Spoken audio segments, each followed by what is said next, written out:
True Northern Hustle is built for Canadians who are passionate about business, entrepreneurship, and community. If you have a few minutes, we'd love to hear from you. Take our short listener survey using the link in the show notes. What happens when a taste of home turns into a business and culture becomes the heart of the brand? Welcome to True Northern Hustle, the podcast from Interact that offers an honest look at the grit, creativity, and resilience behind the Canadian small businesses we know and love. I'm your host, Isabel Lee. Today's episode is about building something deeply rooted in culture and what it takes to turn a personal connection into a sustainable business. It's about craftsmanship, patience, and staying the course even when the path isn't obvious or easy. In this conversation, I'm joined by Kenneth Benjamin, founder of Lignum Honey, who set out to bring authentic Jamaican honey to Canada as a premium, thoughtfully sourced product with a story behind it. We talk about navigating unfamiliar industries, building trust with customers one taste at a time, and what it really means to represent culture through food. Let's get into it. Kenneth, first of all, thank you again so much for joining us. Let's just start at the very beginning. What inspired you to bring Jamaican honey to Canada, and how did that idea grow into a full business? Thank you so much for having me. There's a saying that all great ideas and innovations come out of necessity. And that's exactly what happened with Lignum. Every other culture, when you go back home or you go back to your native land, you always, just like Jamaicans, we travel with 2 suitcases. You travel with one for your clothes and one for all the food items and for everything else you want to bring back. And for us, honey is one of those things. And it was the spring of 2019. My family and I went back to Jamaica, and I'm sitting on the plane and I'm looking at everybody and I'm like, wait, everybody has rum, they have coffee, and they have honey. And I'm like, I know I can get rum, certain kinds of rum in Canada. I know I can get the coffee in certain places, but I've never seen anywhere selling Jamaican honey. And when we typically get it from back home, we get it in like a liter quart bottle, and then it typically gets divvied up. And then my mom would throw it underneath the cabinet and be like, nope, that's for when you're sick. You can't touch it. And we're like, but it's so good. What do you mean we can't touch it? So I was like, okay, when I come back, I want to see if there's a way I can bring it in a larger quantity. So I started like doing my research on what it would take to just bring in a personalized amount. And by the time I had kind of started figuring stuff out, so many people had called and said, hey, your cousin told me you're getting this. Hey, so-and-so said that you're getting honey. Can I get some? And I'm like, hold on. I can't be the only person that you can get honey from. So did some more digging, found out nobody was importing Jamaican honey into the country at the time. And I was like, no, this isn't right. So that's when it kind of kicked in, and me and my wife were like, okay, we might have something here. And that's what kind of started the whole push to build the brand and to import Jamaican honey into Canada. It's amazing. I've heard like Jamaican honey has a very distinct profile, and I'm excited to get a taste of this later. But what is it that makes it really unique? And why do you think people connect to it so strongly here in Canada? I always tell people, think about honey like you think about wine, right? Wine tastes different based on the countries and the regions that they come from. Even a winery that 2 wineries across the street from each other, the wine can be completely different. And that's because of what's called the terroir, right? It's your soil, it's the mineral content in the soil, it's the rain, it's the sunshine, it's the atmospheric pressure sometimes impacts it. But more importantly with honey, it's the flowers that the bees get the nectar from. So Jamaica's home to an abundant array of plants, flowers, fruit trees, and some unique to the island. So that combination of all of them makes for a once in a lifetime, one place on earth ecosystem. Our product came in at the right time, at the perfect storm to be able to provide consumers with something that is extremely unique, extremely high quality, and just it tastes amazing. And for a lot of Caribbean customers, it takes them back to home. And I think that's what that's when food is, well, for myself, the greatest experiences I've had with food is when I have something and it reminds me of something. It reminds me of my mother's cooking, my grandmother's cooking, or I was visiting a friend in this country, or I had this experience. Food is a transporter, right? And I think that for our Caribbean customers, that's what our honey does. It reminds them of a part of themselves and their culture that was kind of just tucked away in their memory bank. and it makes them smile. It makes them feel warm. And I think that's what resonates with them. You've said the process of getting Lignum Honey off the ground wasn't easy. Can you tell us what it took to figure out how to import Jamaican honey and how to build a business around it? I mean, there's so many different aspects that we had to figure out, but I think the biggest thing was that there wasn't a process by which the Jamaican government had to allow exportation of honey out of Jamaica. So a lot of people don't know it's actually illegal to import honey into Jamaica. And the government does that to protect the natural local honey industry. But because of that, majority of farmers never ever seek to export because we're only able to supply about 2/3 of the demand on the island. So when I was setting this up and I was trying to set it up for scale, I actually had to meet with government officials from what's called JAMPRO in Jamaica, which is responsible for the exportation of agricultural goods. I had to meet with them and establish a process by which we vetted farmers. And once the yield was harvested, then we would send it for testing. And once the certain tests are done, then it's signed off by this department. And then they give me the certification to be able to export at a commercial level. So that took about a year to officially set up. And then March of 2020, COVID hit. Now, while a lot of things got impacted, a lot of people don't realize that shipping was one of the biggest things that were impacted. So my shipping costs went up about 400 to 500% right away. So we went from experiencing a healthy margin to a negative margin for the first 2.5 years of our business. We were running at a loss just off the bat. So that was a huge challenge to the business financially. And I said, listen, I believe in this thing. This is just an obstacle and I just have to find a way to stick around. And I just kept funding it. It worked out. And now we're at a place where the business is stable. We're doing extremely well. This is actually our best year. And we're poised to really scale. You didn't come from a food or retail background. And in fact, your experience is accounting, finance, and software consulting. So I'm going to make an assumption that nowhere in your schooling did you learn about importing honey. What was that learning curve like?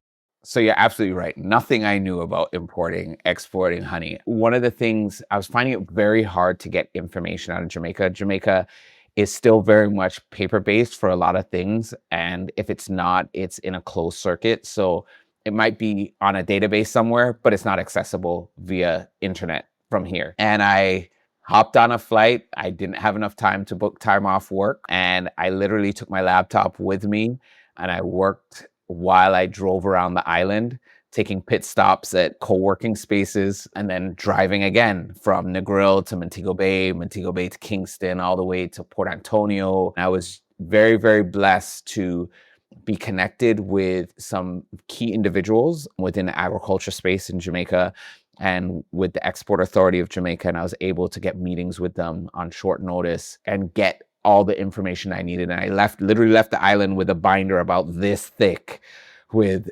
everything from who the major honey producers are on the island, what their capacities are, what their export requirements are, to what the government will need to export, what I need to set up on my end in Canada, all of that stuff. So I was able in those 4 days to really get the playbook by which to set up the company to scale. Wow, that's incredible. That story that's amazing. Would you have any advice for any other new entrepreneurs or young entrepreneurs who are looking to start up in a business that they are completely unfamiliar with or in an industry that they're not familiar with? I think the first piece of advice would be not to put pressure on yourself, assuming that this is going to be the one that works.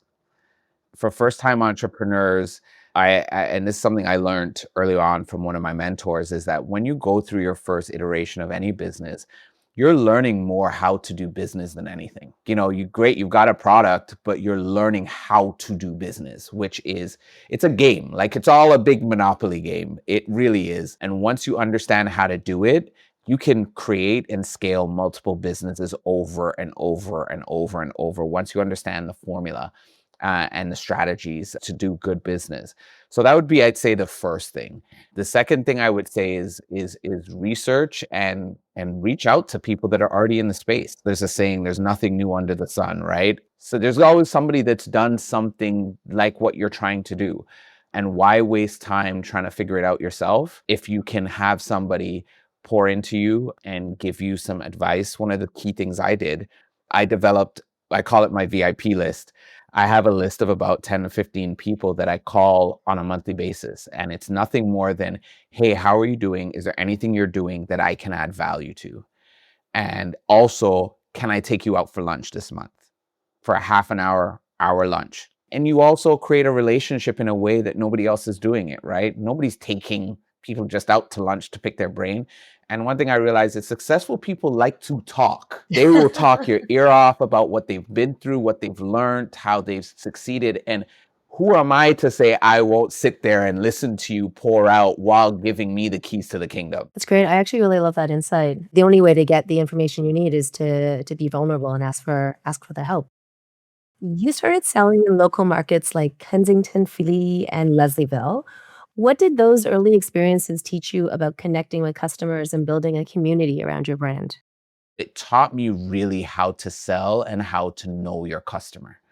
Just everything from closing your eyes to talking about how to apply the honey and how to use it and knowing how to really position the product.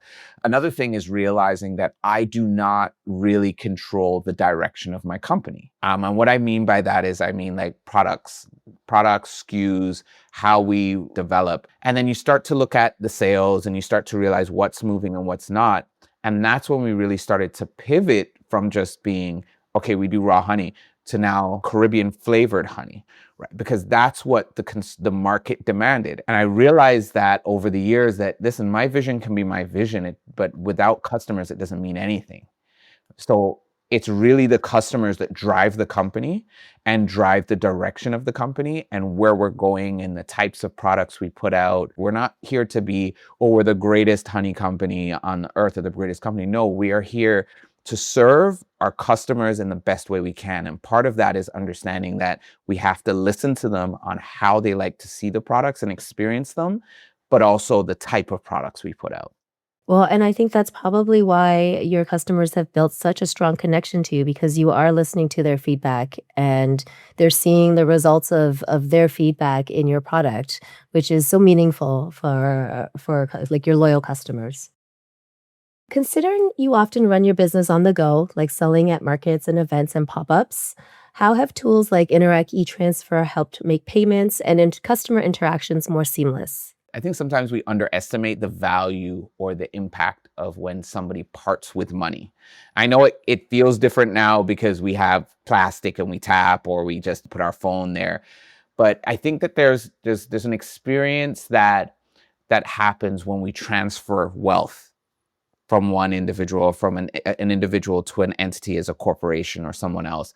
And with Interact, it makes that conversation much more transparent.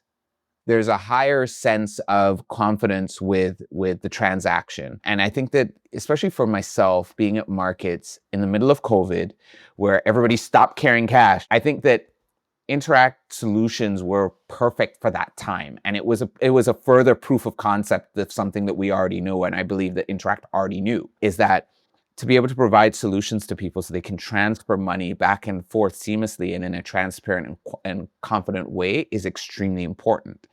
And e-transfer is easy, right? It's so easy. Okay, what's your email address? Bam, I have auto deposit. Bam, it's already in my account, right? Tapping, easy. Tap, we're good to go. There's no need to touch. There's no need to interact, especially in that kind of context was really important. So I don't think that we would have been able to survive those years without those solutions. And I witnessed it. Other vendors that were like, no, we're only taking cash. We're out there at Kensington Market for 9 hours and you were literally doing a 1/10 of what I did the entire day just because you only take cash. Money is the lifeblood of any business, right? What they say, 99% of businesses fail because of poor cash management. You know what I mean? So it's very, very important. And I think to have a solution that we can have confidence in, and that is transparent, is key to not only survival, but thriving. Yeah. And that's, what we hear that a lot from small businesses, and it's so meaningful to us because, when you work at an organization, you live and breathe the products every day, as you know. But to hear it and hear how Interact can impact small businesses like yourselves is so meaningful for the rest of us here. As your business grew, how did you make the leap from local markets to an online and retail presence? And what did the expansion teach you about managing costs and cash flow? Because of my consulting background, I kind of had I call it a little head start on businesses and what it takes to scale from ideation to us to actually running it to now trying to go to mid-sized. When we started selling, started selling online and in market simultaneously because I knew that there had to be a way for people to be able to get the product when I'm not at a market and they're in front of me. So we did that right away. We really tried to plan out getting into stores at a point where it made fiscal sense for us. Our first couple of years through the pandemic, shipping costs had us running at a negative. We couldn't go into retail. We had a lot of retailers ask to carry our products, but we just couldn't sell the product at a wholesale rate that was profitable for businesses. And if the retailer can't make money, there's no point in carrying our product. It doesn't matter how good it is. So we had to hold off for a bit. So when it came to the financial side of it, I would be honest, I made a lot of mistakes trying to, scale up production to meet a forecasted demand, anticipating a demand that never realized and never materialized and left me with, thousands of dollars just kind of just holding. But it really showed me the importance of not only building from within first, and when I say within, I mean our core customer base, testing the product, going to market with them first before branching out. And then also the importance of building out the marketing and the strategy behind launching it, whether it just be retail, because there's a fiscal investment that happens that if you do not market properly and do enough of it, it will just fall flat. And it's really, you have to be so creative while respecting and maintaining the base level finances that you need to operate. And that's something that I've had to learn. And I think it goes back to understanding that even though this is my third business, this is my first one where I'm learning how to do business at this level. So if we shift gears a little bit and we think about running a small business today, we know running a business comes with rising costs. How have you managed those pressures? And are there any words of wisdom or advice that you would share with other entrepreneurs? That's a great question. When it comes to evaluating stuff like that, I mean, you have to take into consideration, and I think this comes down to learning as well, business in general, things like your gross margin versus your top line operating margin, right? Those are two completely different things.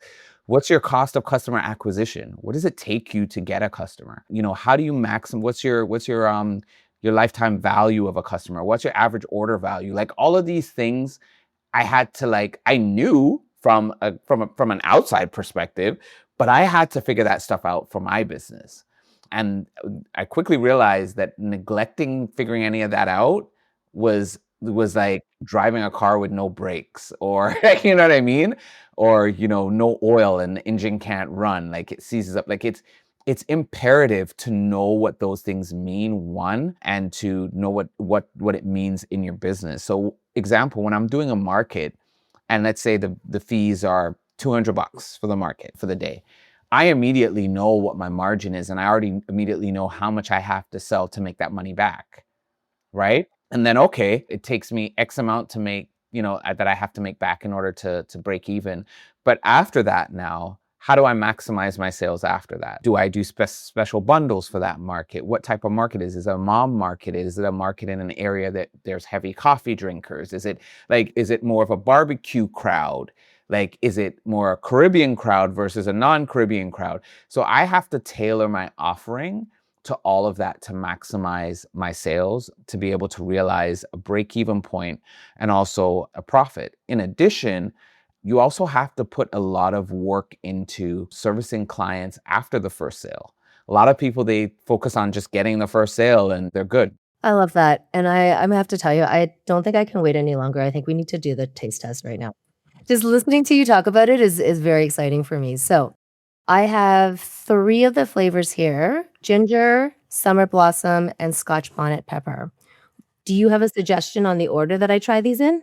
So before you taste it, Yep. I want you to first smell the honey, right? Smell the honey with your eyes closed. I know it's going to sound weird, but you take away one sense, you enhance another, right? That's the concept. It's very sweet smelling, like very sweet smelling.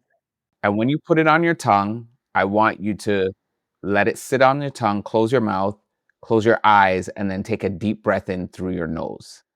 And it's almost like a different type of sweet, like than the regular honey, but it's a very organic tasting sweet that's really nice. And that's it. And the reason why we do it that way is, one, because when your mouth's closed and you inhale through your nose, you oxidize the honey, right? You add oxygen to it, which allows the flavors to come a little bit more alive. And then when you move it around your tongue, our tongues pick up tastes at different points. So the tip of our tongue picks up a certain different type of taste versus the back. And with different honeys, it actually moves. Yeah, I love that. That was great. Okay, which one should I do next? I'd go the ginger next. I can really smell the ginger coming out of the honey. So with our infused honeys, we have found a way to do the infusion so that way the experience is exactly what you just said. You get the raw honey first, and you get all the flavors of the raw honey, because we don't want to kill that, right? We want to keep that there. And then slowly, after about 3 seconds, you'll feel the ginger pull start to come out. And you feel like your mouth starts to salivate a little bit as the ginger plays with your different senses. So that's the exact experience that we were going for when we created this. Okay, and on to the Scotch bonnet pepper. I would encourage you to take about the same amount that you took with the ginger in the summer, just because it's very potent, but it's very flavorful. And you're going to experience it in the same way you did with the ginger, in terms of the honey first, and then all the spice, Okay. and then the little kick after. Oh, I can smell the pepper a bit. Like I can feel, it's not even like I smell the pepper, I feel the pepper. That is so nice. It was a little bit thinner than the ginger, but not as thin as the summer blossom. But you can really taste the honey. It's now like the fire is in my mouth now. It's a really flavorful spice, and you can really appreciate.